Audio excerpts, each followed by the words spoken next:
Hello everyone. आज का हमारा टॉपिक है रेजोल्यूशन ऑफ वेक्टर। देखो, रेजोल्यूशन ऑफ वेक्टर क्या है। हमारे पास एक वेक्टर है, सिंगल वेक्टर। जब आप उस सिंगल वेक्टर्स को दो या दो से ज़्यादा डिफरेंट वेक्टर्स में स्प्लिट कर देते हो, दो या दो से ज़्यादा वेक्टर्स में स्प्लिट कर देते हो डिफरेंट डायरेक्शंस में, उसे तोड़ देते हो उस वेक्टर को डिफरेंट डायरेक्शंस में, तो उसको हम बोलते हैं रेजोल्यूशन ऑफ ए वेक्टर। तो वो जो हमने स्प्लिट किए वेक्टर्स, उनको मिलाकर जो नेट इफेक्ट होगा वो सेम रहेगा जो जब हमने एक सिंगल वेक्टर लिया था। जैसे हमने फॉर एग्जांपल ए वेक्टर लिया है, ठीक है, तो स्प्लिट कर हमने बना दिया बी और सी वेक्टर से। तो बी और सी को मिलाकर जो इफेक्ट होगा नेट, वो इक्वल टू ए के ही होगा जितना ए वेक्टर अकेले का इफेक्ट था, ठीक है। तो इसको हम बोलते हैं रेजोल्यूशन ऑफ ए वेक्टर। और जिन वेक्टर्स में हमने एक वेक्टर को स्प्लिट किया, उन वेक्टर्स को बोलते हैं कंपोनेंट्स वेक्टर्स, ठीक है। उन वेक्टर्स को बोलते हैं कंपोनेंट वेक्टर्स, जिन वेक्टर्स में हम किसी एक वेक्टर को स्प्लिट करते हैं। तो अब इसके बेस पर ही हमारा नेक्स्ट टॉपिक है resolution of vector into two perpendicular components. हमने एक वेक्टर्स को रेजोल्यूट किया दो परपेंडिकुलर कंपोनेंट्स में, और इसका एक और नाम है obtain the rectangular components of A vector. किसी एक वेक्टर के रेक्टेंगुलर कंपोनेंट्स को ऑब्टेन करके बताए उस वेक्टर में से। तो इसको सोल्व कैसे करेंगे, सबसे पहले मैं डायग्राम जो है वो आपके साथ डिस्कस करूंगा। जैसे फॉर एग्जांपल मैंने दो एक्सिस ले लिए, एक्स और वाई।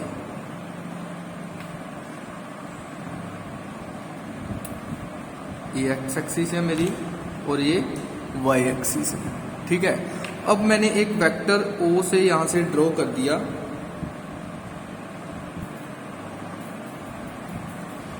ठीक है, और पॉइंट मैंने दे दिया ओ से पी तक, और इस वेक्टर का नाम है ए वेक्टर, ठीक है। अब इस वेक्टर को मैंने स्प्लिट किया दो परपेंडिकुलर कंपोनेंट्स में। दो परपेंडिकुलर कंपोनेंट्स, एक कंपोनेंट्स मैंने बना दिया एक्स एक्सिस पर, जिसका मैंने नाम रख दिया ए एक्स वेक्टर, और दूसरा कंपोनेंट मैंने बना दिया वाई एक्सिस पर, जिसका मैंने नाम रख दिया ए वाई वेक्टर। ये मैंने वेक्टर को रेजोल्यूट करा दिया, मीन्स की वेक्टर्स का जो इफेक्ट है एक्स एक्सिस की तरफ भी है और वाई एक्सिस की तरफ भी है। तो अब इन पॉइंट्स को मैंने मिला दिया, और यहाँ पर मैंने कुछ पॉइंट मेंशन कर दिए। जैसे यहाँ पर मैंने एन मेंशन कर दिया और इस साइड पर मैंने एम मेंशन कर दिया, ठीक है। और जो एक वेक्टर मैंने लिया था स्टार्टिंग में, वो थीटा एंगल बना रहा है एक्स कोऑर्डिनेट्स के साथ, ठीक है। तो अब ये हमारे पास दो वेक्टर्स में इसको मैंने स्प्लिट कर दिया, ठीक है। तो अब इसमें जो यहां से लेकर यहां तक का डिस्टेंस मैंने कंसीडर किया ए एक्स, और सेम इस साइड में मैंने ए वाई डिस्टेंस जो है वो कंसीडर कर दिया। अब नेक्स्ट स्टेप में मैंने यहाँ पर triangle law of vector addition लगा दिया। According to triangle law of vector addition,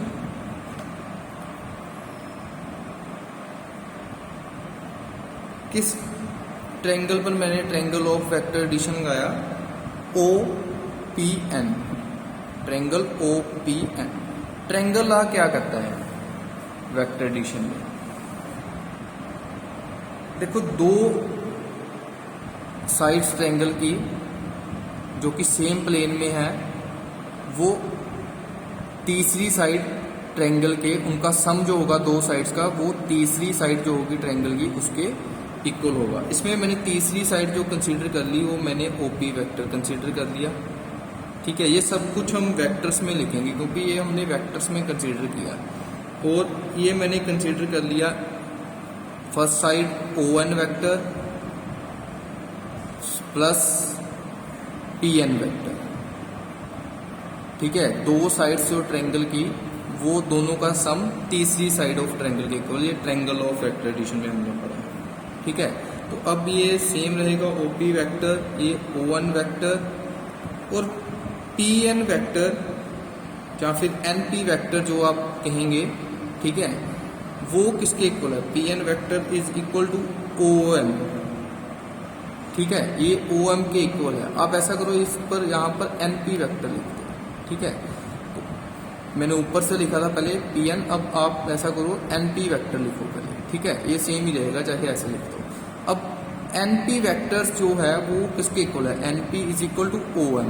तो यहाँ पर मैंने OM वेक्टर कंसिडर कर दिया NP। अब वैल्यू पुट करेंगे, OP आपके पास क्या है? A वेक्टर है, और O1 वेक्टर क्या है? AX vector plus AY vector. ठीक है, OM वेक्टर क्या है? AY vector. अब AX जो AY है वो आपके पास दो रेक्टेंगुलर कंपोनेंट्स है A वेक्टर्स के।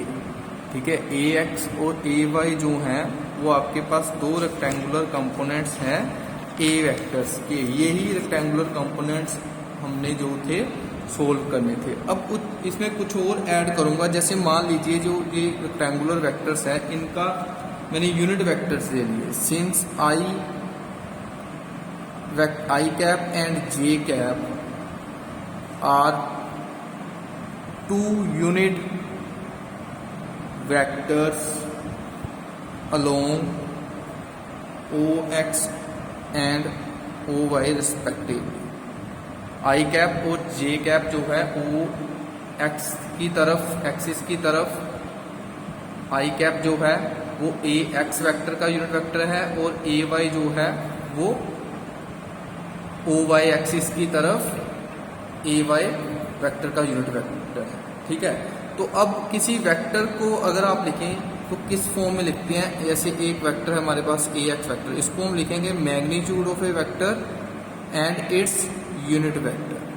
ठीक है, तो ऐसे ही AY को अगर आप लिखेंगे, AY vector is equal to magnitude of A vector AY और इट्स यूनिट वेक्टर। ठीक है, यूनिट कैप जैसे J कैप जो उसका यूनिट कैप। अब ये दोनों वैल्यू आपने इस इक्वेशन, इसको 1 मान लीजिए, इसमें पुट करनी है। 1 इक्वेशन में जब आप पुट करेंगे तो फ्रॉम 1 इक्वेशन क्या बन जाएगी? A cap is equal to AX I cap plus AY J cap. ठीक है, तो ये आपके पास जो है एक वेक्टर जो है वो अपने कंपोनेंट वेक्टर्स में हमने विद यूनिट वेक्टर्स की फॉर्म में लिख दिया। ठीक है, तो अगर आपने इस A वेक्टर को मैग्नीट्यूड इसका सोल्व करके बताना, वो कैसे आप इसका फॉर्मूला जो है वो कैसे बनाएंगे? आप सबसे पहले इन ट्रायंगल देखें, in triangle OPN, in triangle OPN में अगर आप देखें तो इसमें अगर कोस थीटा अगर आप फाइंड आउट करें तो कोस थीटा क्या आएगा आपका? ON base over hypotenuse OP। तो ON कितना है यहाँ पर? AX और OP कितना है? A। और यहाँ से अगर आपके पास AX की आप वैल्यू निकालते हो, AX कितना आएगा? AX कितना आएगा आपके पास? A cos theta. ठीक है, तो ऐसे ही अगर आप सिमिलरली अगर आप साइन थीटा निकालते हो यहाँ से, साइन थीटा, तो साइन थीटा की value perpendicular PN over hypotenuse OP। PN की वैल्यू कितनी है आपके पास? PN है AY इक्वल मानते हैं आप, ऊपर हमने लिखा है, और OP A। यहाँ से अगर आप AY की वैल्यू निकालेंगे तो क्या आएगा? A sine theta. अब ये दो इक्वेशन जो है नंबर 2 और नंबर 3, नंबर 2 और नंबर 3 को आप स्केयरिंग और एडिंग बोथ साइड करेंगे तो आपके पास जो लेफ्ट साइड में स्केयरिंग और एडिंग होकर आएगा AX square plus AY square, और राइट साइड में आएगा A square cos square theta plus A square sine square theta. इसमें अगर आप A स्केयर कॉमन निकालते हो तो अंदर क्या बचेगा? Cos square theta plus sine square theta, जो कि 1 के इक्वल है, और इस साइड में रहेगा A square plus AY square. यहाँ से अगर आप A की वैल्यू निकालेंगे तो क्या आएगा? Square root AX square plus AY square. तो ए वेक्टर का फार्मूला क्या बना मैग्नीट्यूड सोल्व करने का, square root of its magnitude of sum of square of its magnitude of its component vectors. ये हमने सम किया स्क्वायर करके इसके मैग्नीट्यूड का स्क्वायर किया, जो कि कंपोनेंट वेक्टर के मैग्नीट्यूड है। ठीक है, कंपोनेंट वेक्टर्स का हमने मैग्नीट्यूड किया, उसका स्क्वायर करके उसका सम का स्क्वायर रूट जो होगा वो ए वेक्टर के मैग्नीट्यूड के फॉर्मूले के इक्वल होगा। ये हमने इस आर्टिकल में फॉर्मूला जो है सोल्व करना। ठीक है,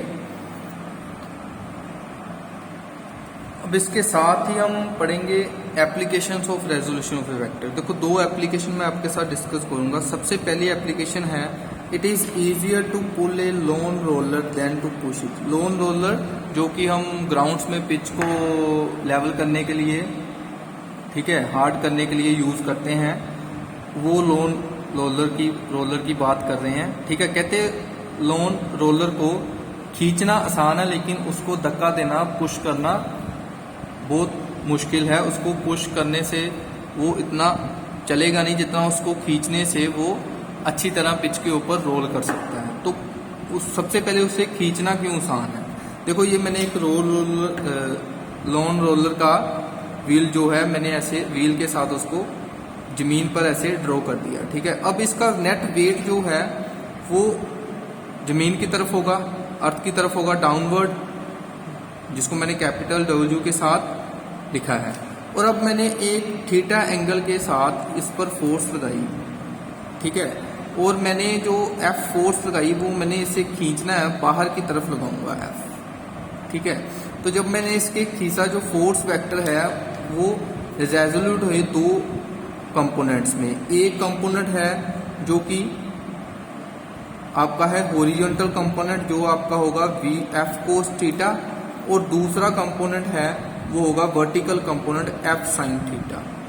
अब देखो, जो एफ साइन थीटा है वो बिल्कुल ऑपोजिट है एफ कोस थीटा के। तो इफेक्टिव वेट अगर आप देखें, जब आप खींचेंगे रोलर को, इफेक्टिव वेट ऑफ रोलर, तो जो इफेक्टिव वेट बचेगा पीछे रोलर का वो डब्ल्यू में से माइनस होगा जो एफ साइन थीटा कंपोनेंट है। तो माइनस होकर कंपोनेंट जो बचेगा, जो वेट बचेगा, मीन्स कि वेट में से कुछ फोर्स माइनस हो रही है जिसके साथ उसका वेट थोड़ा कम होगा। और फिर एफ कोस थीटा जो कंपोनेंट है फोर्स का, जो कि हॉरिजॉन्टल डायरेक्शन में है, वो इसको खींचने में हेल्प करेगा। इसलिए हम बोलते हैं रोलर को खींचना आसान है।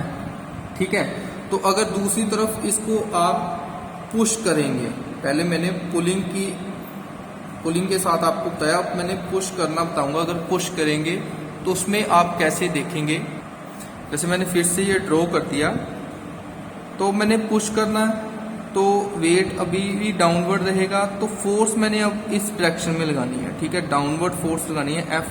तो जब मैंने पुश किया तो जो फोर्स वेक्टर डाउनवर्ड गया, अब एक फोर्स जो है वो नीचे की तरफ, इसका फोर्स वेक्टर जो है वो vertical component F sine theta नीचे की तरफ होगा, और एक जो होगा वो हॉरिजॉन्टल जो है एफ कोस थीटा इस डायरेक्शन में होगा। तो अगर आप अब देखें, जो फोर्स मैंने डाउनवर्ड लगाई है, डाउनवर्ड लगाने से फोर्स वेक्टर का एक कंपोनेंट जो है वो वेट में ऐड हो रहा है, जिसके साथ जो वेट है वो बढ़ रहा है। इफेक्टिव वेट जो है रोलर का वो बढ़ रहा है। तो अगर वेट बढ़ गया इस चीज का, तो इससे फिर धक्का लगाना और भी मुश्किल हो जाएगा। तो इसलिए हम बोलते हैं कि जो रेजोल्यूशन ऑफ वेक्टर में अगर आप देखें तो उसकी एप्लीकेशन ये है कि जब आप लोन रोलर को पुश करते हैं तो उस पुश करना उसे मुश्किल है एज कंपेयर टू उसको पुल करने में। ठीक है, तो एक और इसकी एप्लीकेशन है, walking of a man is an also example of resolution of vector. जो हम चलते हैं वो भी हमारी रेजोल्यूशन ऑफ वेक्टर की ही एग्जाम्पल है। जैसे फॉर एग्जाम्पल हमारा जो फुट है, ठीक है, वो जमीन पर एक फोर्स लगाएगा। जब हम वॉक करते हैं तो जमीन पर फोर्स लगाएगा एफ वेक्टर, जो कि थीटा एंगल के साथ ठीक है, ये मैंने नीचे वेट इसका डाउनवर्ड जो है mg ड्रॉ कर दिया। अब देखो एक फोर्स जो है वो ऐसे डाउनवर्ड की तरफ लगाएगा हमारा फुट जो है थीटा एंगल के साथ, और अब इसको ऐसे ही एक रिएक्शन मिलेगा। जैसे फोर्स लगी अर्थ की तरफ से एक ऑपोजिट रिएक्शन मिलेगा, जिस रिएक्शन की वजह से हम आगे की तरफ चलते हैं। तो वो रिएक्शन जो है, वो रिएक्शन वेक्टर है, वो भी दो कंपोनेंट में ब्रेक होगा। एक जो है बनेगा r साइन थीटा और दूसरा बनेगा r कोस थीटा।